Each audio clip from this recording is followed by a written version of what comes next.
Good afternoon, good morning, wherever you are. Welcome to the webinar with Kathryn Ireland. I'm Philip Hess, the Director of Metro Sales in the John Rosselli Showroom in New York, where we carry Kathryn's line along with our Chicago showroom, our Florida showroom, and our Washington, D.C. showroom. Welcome, Kathryn. How are you today? Hello, everybody. Nice to be with you all. Thank you for having me. Sorry, we've had a few little challenging moments as I've got a new iPod. It's always a challenge with these cameras and Zoom, but you look great. Everything looks wonderful. Thank you. Lighting. All right, so let's get started and let's talk a little bit about your past lives. Oh God, do we have to go there? No, come on. No embarrassing questions. No, of course. Well, maybe. You don't know. Anyway, you were born and raised in the British Isles, and then you moved to LA, where you had a variety of careers. Can you tell us a little bit about that? Well, before coming to LA, I was in the fashion business. God, I'd had a whole bunch of lives. But I got here when I was 24, and in fact met a man at a dinner and ended up marrying him 3 months later. And he was in the film business. So I changed lanes and became a producer pretty quickly. And between us, we were the sort of go-to comedic music video team. We did in those days all the sort of Call Me Al, Walk Like an Egyptian. So by the way, just FYI, there will be people I'm sure walking in and out of the frame as it's rather like camp with all my kids and their girlfriends staying. So anyway, we did a lot of music videos. George Harrison, Got My Mind Set on You.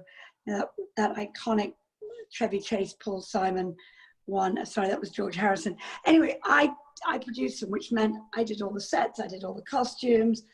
We did everything. There were just the two of us. We had a cameraman and a few other people lighting. But apart from that, we did it ourselves. So it sort of went from there and it transitioned very easily for me having 3 boys in under 4 years. And every year I needed a bigger house. So I got used to packing the boxes and taking down the curtains and rehanging them. And then it was purely by chance I did get into decorating, even though I did have for a while, I had a tiny little shop on Main Street called Ireland Pays with my great girlfriend, Amanda Pays. It was my old editing suite, but we moved that and it was like on this iconic street in Santa Monica. So I just stuffed it with pillows and lamps and things that I had sort of hand carried back from London. I had no idea that in the States, there were all these design centers. It wasn't on my radar. So people would come to my house and say, oh, I love your lamp. Where did you get that from? Da, da, da. So I was actually the first person to ever carry Vaughan lighting in my little store. Basically, we made antique pillars out of things I collected. I don't know. It was only open by appointment. And frankly, I only had to sell 1 pillow to make the rent. So it wasn't too challenging to stay in business. Can you hear me, by the way? Yeah, I can. Everybody can. Okay. So the transition from fashion, which eventually led you into interiors, was that sort of a natural thing, naturally driven or passion driven? I think it was a bit of both. I mean, I think it was because as you know, the more you do of anything, the better you get. And I think I just was getting good at houses. I'd also, on our honeymoon, bought a rundown farmhouse in southern France. And I think that's what really speared me into renovation and houses. I just wanted a place for the family to grow up in where I'd go home every summer, see all my English friends, have everybody to stay. So I think that was really what got me into doing interiors. So I'm very good at doing it in other languages, just not so good in English. That's all. So yeah, it was natural. And you know, I had these 3 tiny children, and then one night I had Steve Martin for dinner, and he had just got divorced, and he sat in my kitchen and just said, you know, I love your house. Can I move in? My husband wasn't so amused. But I said, Steve, okay, I'll help you find something.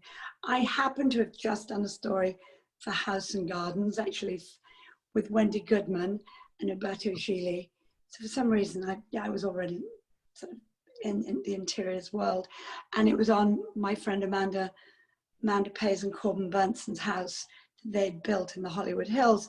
So I showed the article and Steve just said, let's go look at it.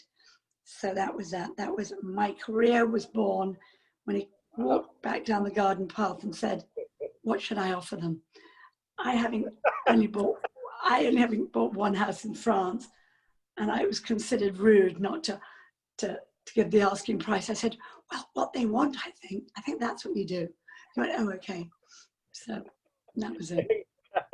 So you established yourself as an interior designer. So following that, what prompted you to start creating your own line of textiles?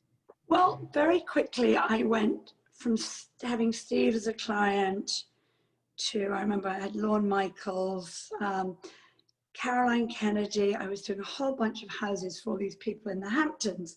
Mm-hmm. And I only knew about Benison and Colfax and Fowler. Those are the only two names I knew. So it got to the point where I just thought, God, you know, they're all great friends. All these people are friends. I've got to give them different houses.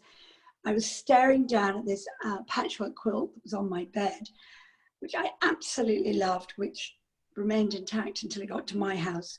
And I just looked at it and I thought, oh, I really love this. I'd like to reproduce the patchwork quilt, which obviously that was going to be one expensive patchwork quilt.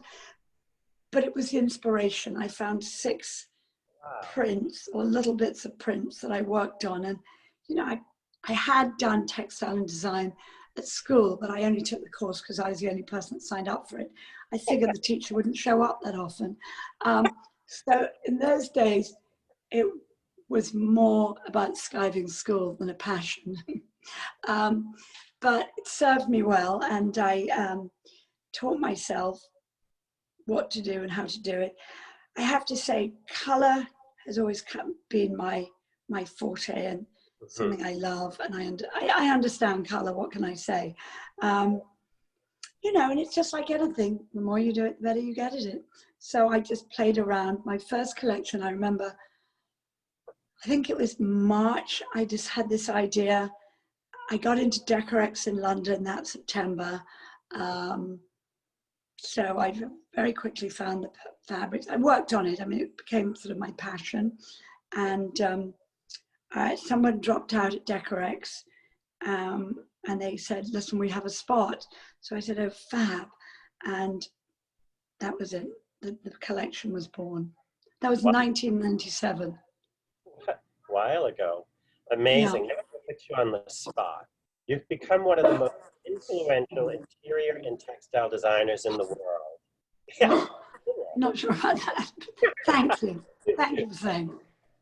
How does that make you feel? Well, I'm obviously extremely proud that that I've created a collection and a line of fabrics and a career. Basically, I have not gone to school for any of this. And so Buster's having a few. I think Buster's having a doggy nightmare on the floor beside me. Little growls are coming out of his mouth. Sorry, what was the question? How does it make me feel? Oh, I feel fabulous. No, I don't really think about it too much because otherwise you can't read all your press, you get very big-headed. But I just am so honored that, first of all, I've been doing this so long. I've continued in the business, and now I have my son Otis has joined me alongside me, which is really fun because, you know, like all businesses, you have highs and lows, and you get busy with other things, building houses, working with clients. So you're really only as good as your team are. And of course, you, John Rosselli, are very much part of my team. You're the most integral part of the team because, you know, it's one thing, me going out, sketching, coloring, sitting in my house in France, doing all of this, but unless you can bring it to market, there's absolutely no point doing all of this. So I'm good at the design part. I leave it to you guys to get it out there and sell it. And we love you know, sharing your mind. well, and I remember, gosh, it was probably, so 97, probably in 99, I think in 97, 98, I had a shop on Montana Avenue, and I just sold the 6 prints and 6 colorways, and I displayed them in color blocks on the wall. And people just came in and they cut yardage off, and it was a little design atelier. We made pillows, whatever. It was all sort of, I was filling in, dropping off the kids at nursery school to picking them up. But John Rosselli came and met with me. I remember sitting in my living room in Santa Monica, not this living room, but a very similar one, where I brought the kids up. And he looked at me and he said, listen, he said, I can take your line and I can, really help you. He said, we can get you great sales. They're sales. What are they? Do we need those? So he said, but you have to behave, Kathryn. So I'm going to give you one chance. And John, if you're listening, you can agree that it's true. You sat me on the sofa. I had my 2 Jack Russells jumping all over us, which you enjoyed no end, John, if I remember. And I think really you fell in love with the Jack Russells more so than with me. And you said, we'll take you on, but you got to deliver, da-da-da-da-da. You gave me a whole shopping list of things. And I went, oh God, this is all quite serious. So that was our relationship. And that was the first showroom I ever went into, was in New York. And so really it was just LA, New York for a long time. And then of course you guys opened up in Chicago, Washington, and Florida. We carry you in all 4 showrooms. You do. And, I think we've enjoyed a wonderful 23 years. I'm getting ready for the 25th anniversary, so you better get ready at all your showrooms to be hosting me, and all my die-hard customers will be there. Wonderful. Let's talk about your collections. They're a bit of a travelogue from your British Isles collection onto Mexico meets Morocco, and then you've done summer in France. Do you travel to places for inspiration, or do you find inspiration while you're there? Does one lead you into the other? I think it's a little bit of both. The very first collection I think was very much French inspired, because it was an old French quilt and it had those sort of Provençal colors and things in it. That was the first. Then I had the second was sort of the Toile collection, which was inspired by travels, by going to the Far East. And there I went out of my way to look at things and find old documents. And then Mexico meets Morocco, same thing. I go to both those places quite a lot. I've also been intrigued by color and pattern and wanting to know where they come from. Because if you look at Mexico meets Morocco, they both live very well in either of those countries. And the colors, palettes and things are fairly similar. So I was intrigued to know who got where first, but it seemed to be that they were sort of running at parallel times. Obviously the British Isles, we've got a bit of tartan in there, slightly more earthy colors, some of them. Those were much more inspired by some tiny, sometimes I find a remnant like this that'll inspire me. Go to someone's attic in a fabulous old stately home and kind of look around and go, oh, that's good, have a bit of that. You can't take the whole curtain, just a little bit at the end, not much. And then we turn it into a pattern. Yeah, I think those are all the places I've traveled to regularly. I'm planning to go to Peru. I'll go back to India next year. I was just on with my friend in Delhi this morning. I'd like to get into doing some embroidery. I've got some fun ideas to do which would be more applique, more about collages that you silk screen, and then you finish it off with some hand embroidery. Buster. It's the audience. Oh, there. Can you see him? He's on his pillow. He's sitting over. There he is. There he is. Thank you. Thank you. So, yeah, no, travel is a big, big part of what I do. And I like to, my goal for every year is to go somewhere I've never been before. Beautiful. So let's talk about your latest collection, the Sur la Plage collection, and how it's sort of a bi-coastal inspiration in design and color. Can you show everybody?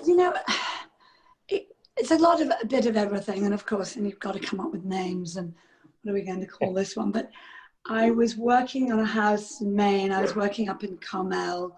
I was working on the Normandy coast, all places sort of overlooking the ocean. And I've always, my ground cloth has always been sort of very much off white. I wouldn't say cream, I wouldn't say beige, but it's not a stark white. Nor is this, by the way, nor is this ground cloth. I'm just holding up with the leaves. I mean, if I put that against something whiter, you'll see that it's still not a true white. I also wanted to do something. I saw this all being stuff where you could slip cover, you arrive at the beach or you go there to open up the house in March or December, whenever you go and you go, oh goodness, we've got water damage, let's make some slip covers. I wanted the ground to be a heavier weight. So here, this is a linen with a little tiny bit of, it's got some cotton in it, and it's a very good weight. I think it's probably 11 or 12 ounces. I always go through so many different ground cloths before I decide what I'm going to do. But, you've got to see, how does it hang? How does it hang as curtains? What does it look like on a chair? So before it gets to you guys, I've done a considerable amount of pre-production. It's already gone into one of my bedrooms in France. How does it hold up? The colors, are they color fast? Now, this is the first time I've done digital printing. And we actually designed this collection to do that. I'm going to give you, I'm going to give you a quick overview. Shall I do that now? Yes, the three colors on the leaves design. Here is, so this is lilac. And right now, it comes in 4 colorways and a multi. So we've got the red, we have the blue. I mean, I think this is divine. I mean, it's got the backbone of being a sort of old English because of the scale. We hand drew all of this knowing that we were going to digitally print it. So the thing about digitally printing is if you know you're going to digitally print it and you design it that way, it's a success. Yeah. What I don't like is when you take a silk screen, something that should be for a silk screen, and try and digitally print it, because I don't think it works. Here is, for those of us who like, more neutral tones, there's that. Actually, this is in the fall issue of Milieu magazine. I did the show house for them. And so it's just out. So actually I've got a double page spread in Milieu. Actually, I can show you, hold on. I didn't even organize this, but here we go. I happen to have it right here. Well, that's the cover of the new Milieu, if you can see. And here we go. I'm pulling up so you can see how it works. Here we go. Here we go. All right. So just tell me if you can read that. Does that read? A little bit. It's hard to see. You can see it on Is it all right? Yeah. All right. Well, you'll have to just get the magazine. There we But go. it's very, yeah, it is hard. Maybe it needs to go back. Anyway, it's lovely. It's beautiful. It works. We did it on the curtains. I'm right now working on a house in Palm Beach, which I install in a month. So I did this for the master bedroom, this multicolor. How does that read? Can you read that? Nice. So that's going in the master bedroom. So that I decided to go away from just doing the, you know, what looks like one color, because even when you look at something like the lilac here, you know, it's green, but if you look closely, or when people come to the showroom, Philip, if you and Anderson will point out, there are actually 5 different shades of green in there. What brings it to life.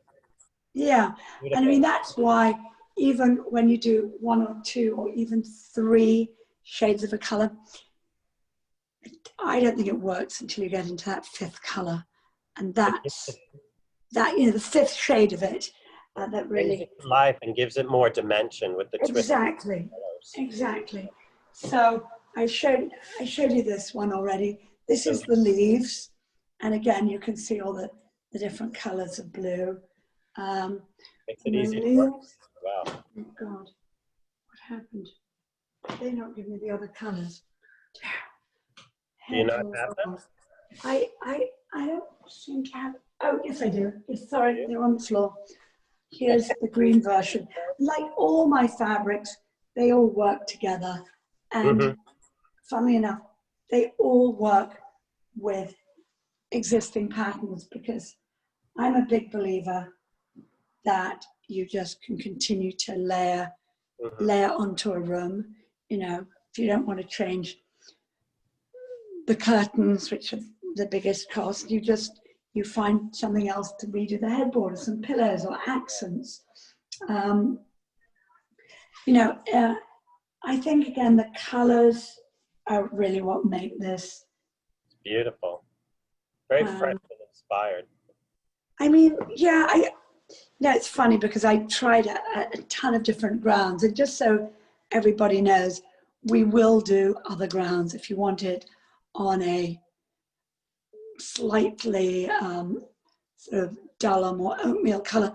We can do all of that, and that is not a problem. I just wanted to show something that was very crisp and beachy, you know, whether it's the Caribbean, whether you're on the coast of Iceland, I don't care where you are. It's just, it says beach to me. So here's the coordinates. This was a little, we drew this up, as you can see, it's all drawn by hand. And that sort of like a lot of things sort of came about as a bit of a mistake. Yes. So, you know, to give you an idea, here's you can see that those. No, I'll have to wear a few things now. Yeah. There you go. They all go together very nicely, and then you've got the big print. There's your green room. Beautiful. You know, we've done that in the blue version. This is sort of a pink red. And then we've got the blue and the red, so that will go, you know, will intermix. And I think I thought I'd done a green and a red, or a green and a blue. Anyway, we'll keep going. You know, once you get feedback, Philip, from everyone, you know, you'll let me know.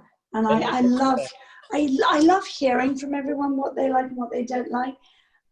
I used to, in the old days, go to Decorex and I'd take all my sample colors, and I'd you know, wait to hear from the designers and sort of see what they were drawn to, which, you know, sometimes works and sometimes doesn't.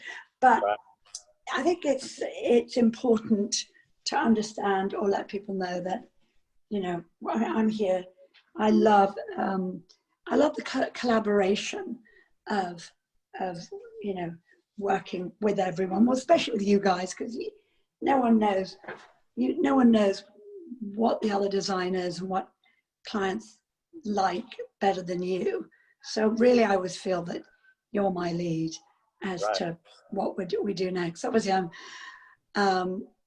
I think it's important because you have so many other lines in the showroom, and you somehow want people to shop when they come to the showroom, all your different designers, and feel that you've got things over here that go with this, you know, because I think what's so fabulous as a decorator is being able to pull together your own unique palette or room. I mean, none of us, it's always interesting to me to see how people use fabrics and where they use it. God, someone's calling me, how annoying. Actually, it's Lucilla in London. She helps me do all my coloring. Oh, God, Lucilla, go away. She's brilliant. She does everything for me. We're right now working on a bunch of new Suzanne's, sort of that kind of thing, because obviously my bestseller in all the colors is the Safi Suzanne, which is 12 colors in it. So I'm exploring bigger prints these days, and I think all of these will be on wallpaper. I know we got to get those to you, but everything you see is also going to be on wallpaper. So I think wallpapers are big. Oh, here's one other. I haven't shown you. This is the one I did first, and of course it's the last for anyone to get, but I don't know. You know, I tried digitally printing in Italy, which obviously right now is not easy to do. Everything's so delayed that's coming in from Europe. So we're doing it here, and actually I think they're first up next week to get done. So next week you're going to have, it's called New Haven. I went to stay with Michael Brunner, the founder of First Dibs, his house in New Haven, and that was very loosely based on a very, very faded old wallpaper that I found that was in my guest bedroom. And we'll be getting that in soon. Yes, you're going to get them. You're going to get those. Great. Any minute. The other thing, I think did you get we've you know, one of my other all-time favorites, and I think everyone else's, is the Moroccan weave. So finally, after years, we've introduced an indigo, a really much more of a white and a slight oatmeal.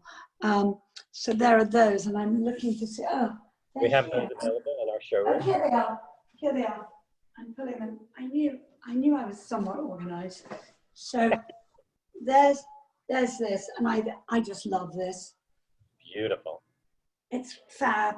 This is just, you know, it goes with whatever. The indigos, my whole indigo story. Here it is. And I mean, I do have a darker version in this colorway, but it's much darker. And I suddenly realized that people's palettes seem to be quite a lot lighter. I'm doing a lot of this sort of off-white color. Actually, it's this way around. So I love this. And what I love about this fabric is it upholsters extremely well. And look at it when you drop it, when you do it for curtains. I'm sorry, I'm not very good at being a window, but sort of it's got a very nice fall to it. And this is linen, and it's got a little bit of wool that runs in it in that design. Yeah. Going that way. So we've got those, and then I'm going to add a lot more of these because they're such a hard thing, and the shears have been in my line for maybe a good 20 years, and they're still a staple. So I put in this blue, sort of turquoisey, and it actually works. Where is it? Works very well with the green combinations. Yeah, All the it works. Look, it works very well, actually. So you're going to be seeing more shears in other colors. Great. And, you know, I'd love to hear from you if you think I'm missing. I think we've got about 12 colors in the shears, but I think they're one of the things that people love, because, you know, if you're doing windows, you need a sheer for the bathroom, or just, you know, as another layer, so people can't see in. My threads and everything are dyed to match the prints. Wonderful. Well, we've got people chiming in. Eve, we see Oh, good. She's requesting samples on a few of the Goody. designs. Yeah, and Daniel Gossard asks if you have any new books on the horizon. I don't know if you can see, I can see the coming in. Yes, and he loves you. I do. I'm doing one on, that reminds me, I've got to send it. I've got to send my synopsis to the publisher. I want to do a book on art, really arts and crafts. Not only the history of arts and crafts, but all the unique artisans that are out there, from the weavers, the potters, the ceramicists, the dyers, decorative painters, all the trades and arts that support what it is we do. Quite often people don't know as much about, because they're all behind the scenes, and I think it's incredibly important to celebrate the whole team. I always look at interior design, building a home, like making a movie. You know, it takes a lot of people to get that end result. You know, there are the curtain maker. We lost Kathryn. Are you there? She's back. Oh, Scared me. no, sorry. Nobody ever phones me. I can't tell you. It's a very busy morning on my cell phone. So yes, so that's reminding me, Philip, don't let me forget. I want to talk about, you know, there's so much that goes into our business. So I want to do a tribute and a salute to all the people that prop us up. Yeah. We're the people who, we either get a slap on the wrist, or we're wined and dined and loved by everyone, depending on how well the job goes. But you know, I like, at the end of every job, I think it's always important, I like to get everyone to go and have dinner with the owners of the house, just because, I'm sorry, there's another buggering voice message. Well, because I think it's so good, so important for the client to understand. I like everyone to see the end product, because some people think I'm insane. They don't know what I'm doing. They, oh God, what's she up to this time? And then they actually see the end result, and they are very happy. I'm going to just quickly, I've got the cover. Hold on one second. It's right here. Well, I think it's right here. Where is it? It is right here. Oh my God. 2 seconds.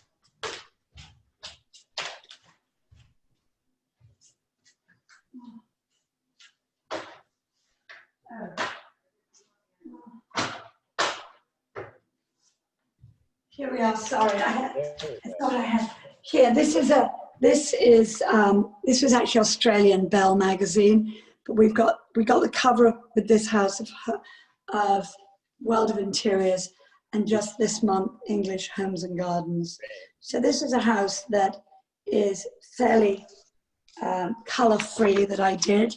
There are a few splashes of color, but it's just interesting, you know. People think of me as color and print and everything else, but there's a whole other side that no one knows about, which is quite demure, quite laid back, you know, like I'm the little coquettish girl, the wallflower in the corner. So, you know, it's always fun, and you know, as we all know as designers, we basically, the client's going to live in the house. we want their vision, or we want to help them get their vision. And some people have not a clue, but I'm so glad to be in this business. And luckily, I've got 2 jobs that both have to be installed by the end of the year. So I'm hard at it, and I'm doing a lot of the stuff myself. Like I'm checking every single sofa, every pillow. I'm going back to sort of where I started, but it's been hard. Most people are back working, but it's been a funny few months. But I was lucky. I did get to go to France for 6 weeks, which was really nice. I know. It was great. So does anyone have any questions? We have one more question from Diane Hughes, who's a big fan and absolutely loves your style. She's asking. Hi, Diane. She's asking if you have any advice on decorating on a budget in these challenging times. Oh God, that's all I'm doing. Believe me, the 2 jobs I've got now are all decorating on a budget. Yes, God, that's the book I should be doing. Actually, seriously, I might do it at the same time. Really, I think decorating on a budget. I mean, first of all, you use your pops of color in the accents, whether it's in the pillows. I love doing lampshades and things, because that gives you a lot of bang for your buck. I think, again, using nice wide trims on a plain fabric for curtains is fab. It makes it look very custom. I'm a big flea market girl. Another, you can always find interesting things. I know, a chest of drawers and lacquer it, give new life to old things. Also, go through your own inventory, see what you've got. I mean, I've been, quite often we've got great art books or whatever. You can frame those to do a collage on a wall. I mean, I'm doing all of this, and both the jobs I'm doing neither of them are their principal homes. One of them is actually rented out from the 1st of November in Palm Beach, so it's going to be a rental for a few years. So I always think about things that are durable, covers, bed covers. I'm using a lot of Peacock Alley. Their mattress bed throws are fabulous. I use a lot of Vaughan lampshades, Vaughan lighting. You want to keep the quality, but you can't go crazy. I think you'll find most people will work with you at this time. Obviously, color, paint color. White and apple green cost the same, but you get much more visually with that apple green. So I think color is one of the greatest sources of a way to make something really pop. I have to say, we've all got excess yardage from old jobs, and I look at that. I look at that and think, will this work? Obviously, you don't want to do it just based on what your leftovers, but I think this is a time for us all to look, and then obviously go to John Rosselli and have a rummage around. I have to say, this collection, I was very, very conscientious of the price of things. So this is extremely well priced, and I'll let Philip get into that with you, but it is, I'm telling you, I think it's almost the same price of one of my prints that I was doing 25 years ago at the beginning. I really wanted to keep the prices extremely affordable, because, I think that's, not only is it the right thing to do, I think certain things, this collection didn't need to be on the finest of linens. In fact, it wouldn't have looked the same. And it's funny, when you're putting a print onto a ground cloth, some things just don't work. It's all got to do with the weave of that ground cloth. And And you did it great with this new collection. I think the prints marry the ground Oh, cloth so well. It's beautiful. thank you. But this has been Thank you. wonderful. So you've given us insight of your travels coming up and what's new for you, what we have new in all of the John Rosselli showrooms in New York, Chicago, Washington, D.C., and Florida. All are up and running. So please come in and see Kathryn's line. By the way, do you have that red velvet? I think you do in New York, don't you? I think we do. I don't know. I think you do. Just check if the other showrooms have it, because that red velvet. I'm actually, they're linen velvets, and that's next on my shopping list to do some good linen velvets. Beautiful. Well, thank you so much, Kathryn. We appreciate your time and your insight, knowledge, and humor, and your designs. Thank you very much. Thank you. Thank you so much, Philip. Okay. And thank you, Bye-bye. everybody, for joining us today. Yeah, thank you, everybody. This was fun being with you all. See you in our showrooms.